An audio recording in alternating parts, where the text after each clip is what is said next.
Hi, Assalamualaikum. A very good morning to our lecturer, Dr. Zaki, and all of my fellow friends. So today we are from Group 4. We'll be presenting about the dependency theory. But before that, I would like to introduce our members. First is myself, Zarifah. Then we have Wawa, Safwan, and Khalida. Firstly, what is dependency theory? Dependency theory is a perspective that helps us to understand the economy under development conditions that highlights the difference of development between rich countries and poor countries.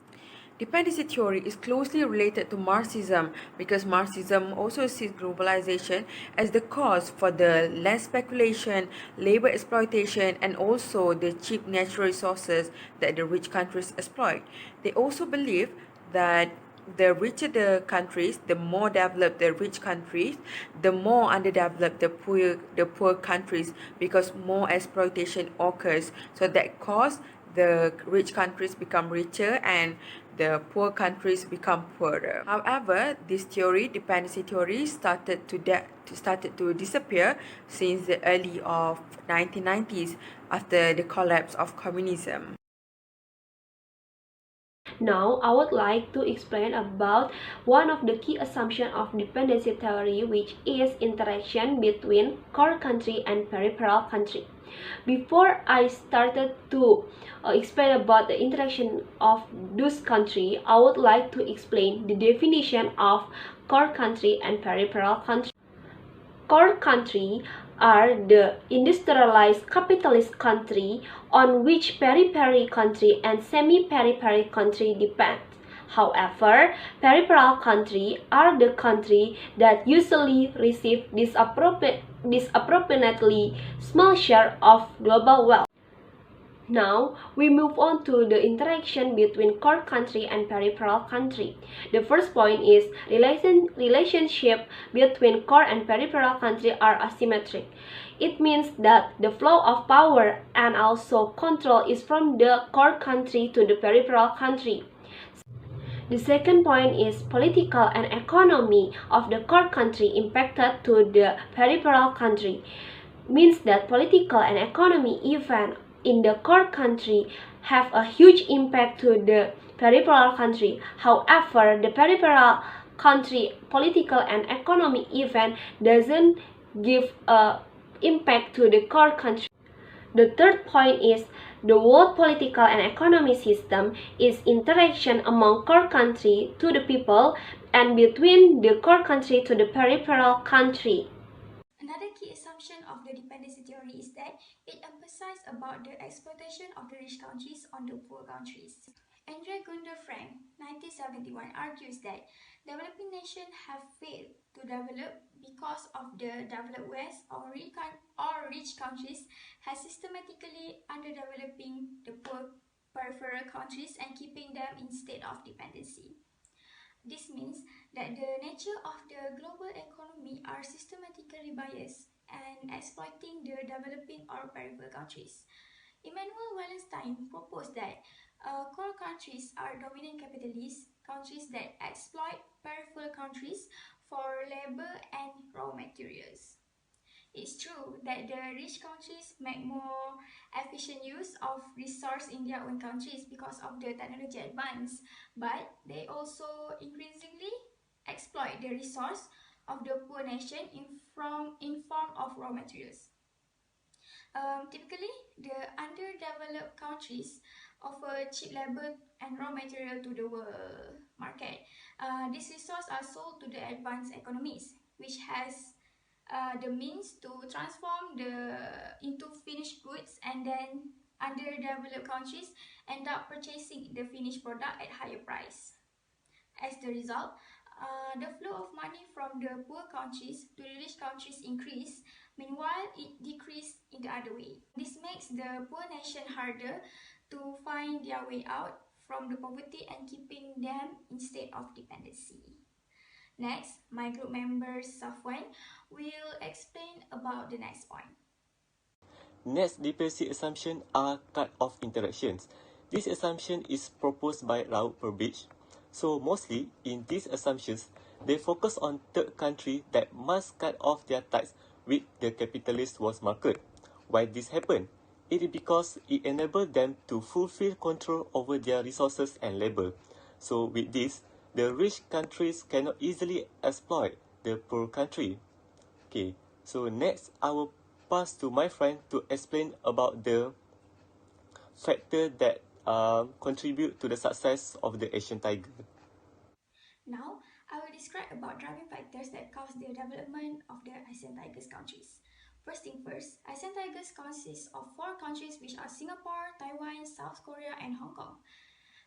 The first driving factor that contributes towards the transformation from the previously backwater, poor and underdeveloped ASEAN countries into ASEAN Tiger is the government in four ASEAN Tigers did excellent job in advancing the infrastructure of their respective countries such as railways, port, airport and highway by investing huge amount of money in that aspect.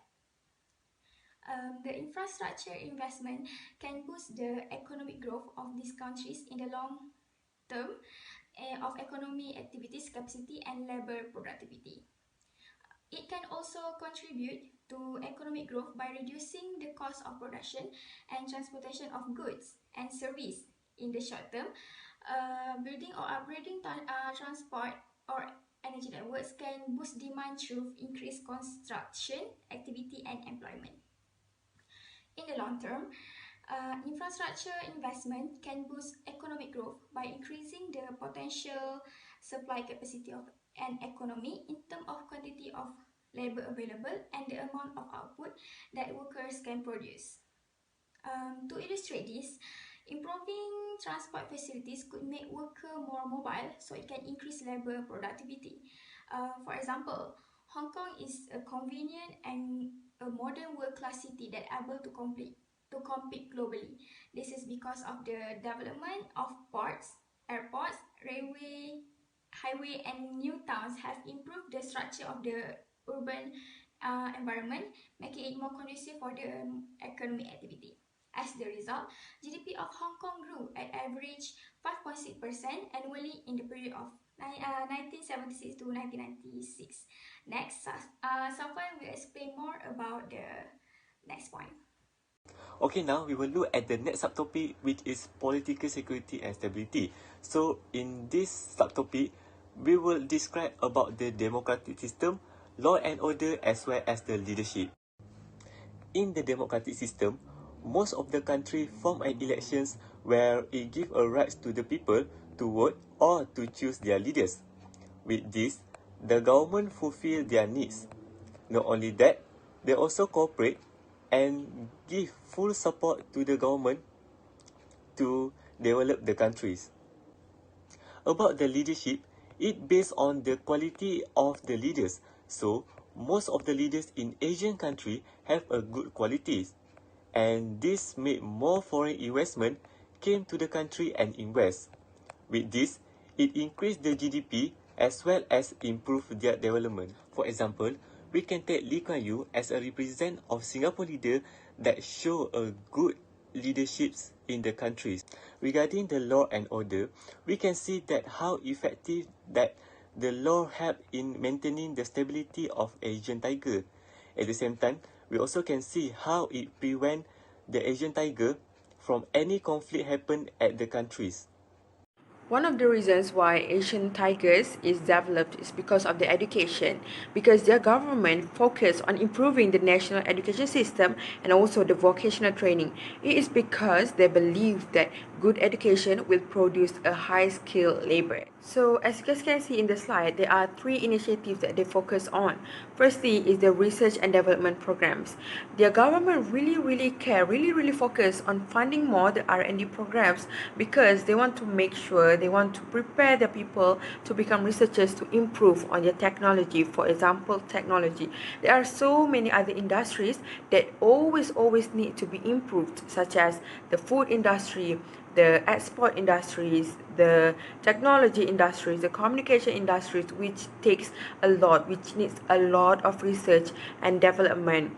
Thus, for example, in South Korea's university have started to improve on their R&D programs in their universities to which they started to focus on basic research for the students, so that the students will be prepared in the future to become one of the researchers to improve their development.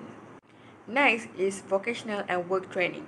Vocational and work training is very important to prepare the citizens with the skills and knowledge to enable them to survive in labor market and improve their living. For example, Hong Kong has established the Vocational Training Council equipped with a high technology and also export-oriented economy. Lastly is the world-class education.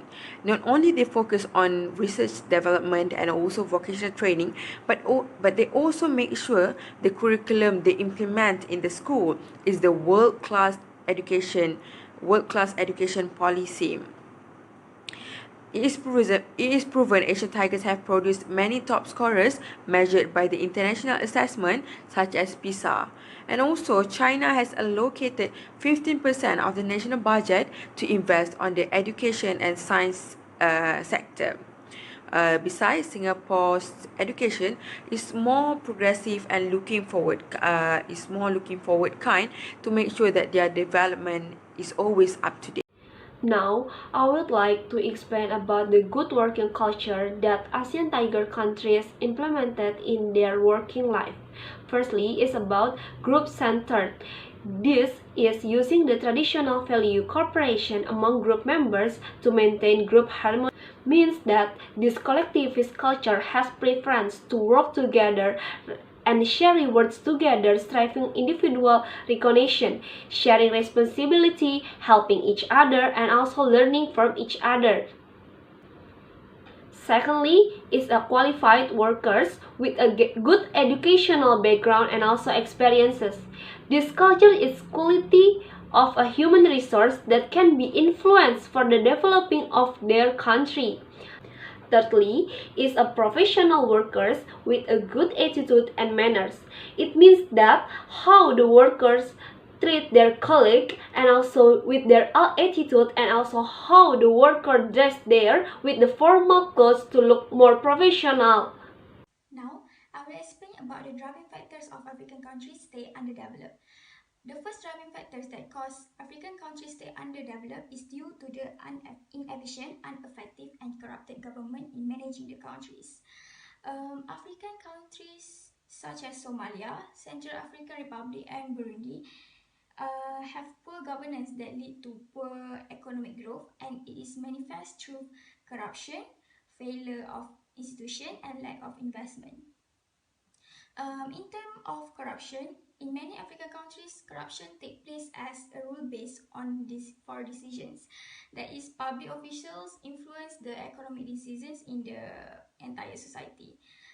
This results in inefficiency and high transaction costs, as well as the distortion of normal market operations and creating insecurity for the investors. Next is institution. Generally, in most African countries, institutions have been failure because they serve to protect or support personal interests for the elite or leadership. The government also does not provide efficient institutional framework to sustain good governance, transparency, and accountability from its institutions. The weak institutions do not secure the required long-run sustainable growth. However, African leaders are contented with short-term solutions that affect long-term costs of nations, such as the budget deficits control. Therefore, since the countries do not have sustainable and efficient tax systems, some rely on the monetizing through the central bank or public debt. This makes the countries become more poorer as they have so many debts from the central bank. Last but not least, the lack of foreign investment. In many African countries, public investment is hindered by the poor political environment and quality of governance. Thus, investors, including foreign investors, tend to not channel investment to Africa since the business environment is not conducive to secure sustainability and returns. So they do not want to risk their money, thus blocking the economic growth in African countries. Next, I will pass to Safwan. So next, we will look at the point of security instability. So these are the things that show the instability in the political and the security of Africa. In Africa, there is more effect on autocratic political system whereby the country don't have an elections for the people to choose their leaders. So with this, the relation between the people and the government has been affected. Not only that, the people won't cooperate and give full support to develop their countries. About leadership, the leader of Africa are struggle for power. Not only that, the leader are irresponsible party that occur corruption rate increase in the country. So, this can be seen that Africa leader are unable aspiration of their people. It also cause the country's standard living affected due to the corruption. Regarding law, we can see that a lot of civil war happened in Africa, especially at Libya, Sudan, Uganda, and so on. Africa is a country that has been affected with uncontrolled terrorism. So, from this, we can see that people does not respect the law and the government didn't take initiative to protect it. So one of the reasons why African countries are still lacking, are still remaining backwards, is because the weaknesses of the education. So firstly, it is because the insufficient funding for the vocational and training education. Most of the schools in Africa still lack of conducive facilities such as electric, water, and also the laboratory. Next is the insufficient teaching staff. Most of the good and qualified teachers will get better job opportunities and fly abroad. So that's why the teachers won't stay long in the teaching profession, as the teaching profession offers only a little amount of wages. So, for example, Nigeria's government need to hire inexperienced and disqualified teachers, which end up decreasing the educational standard. Lastly, it is because the low quality of the system. For Asian Tigers, they make sure that they use the world-class based education policy. But however, it's different in African Tigers. The aims of education system in African Tigers is to decreasing the rate of illiteracy, achieving equity, and promote gender equality and advancement of women's status, and improving the quality of education. Their education system, instead of focusing more on how to improve their development, is more on to improving the life of their citizens itself. So that's the reason why they are still remaining backwards, because their education is not still developed yet. Now, I would like to explain about poor working culture that's still happening in Africa. First, the African only focus to achieving a result quickly rather than make a long-term strategy.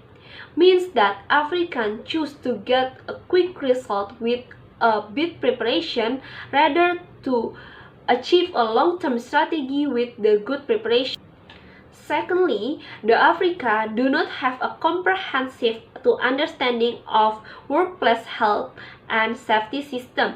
It makes that some of them feel fearful reporting the accident that happened in their work. However, it is so very risky for them. In conclusion, dependency theory did help in understanding the economy underdevelopment problems that happen in African and also Latin American continent, and it highlighted the exploitative or capitalism open market and the disadvantage from being a peripheral countries.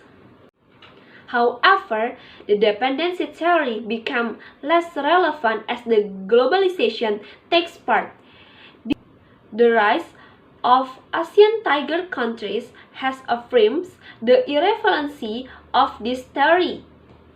Lastly, our group perspective is not wholly reject the concept of dependency theory, but rather to show the reality of events such as the emergence of the four Asian tiger nations that are contrasting to the basic concept argument of this theory.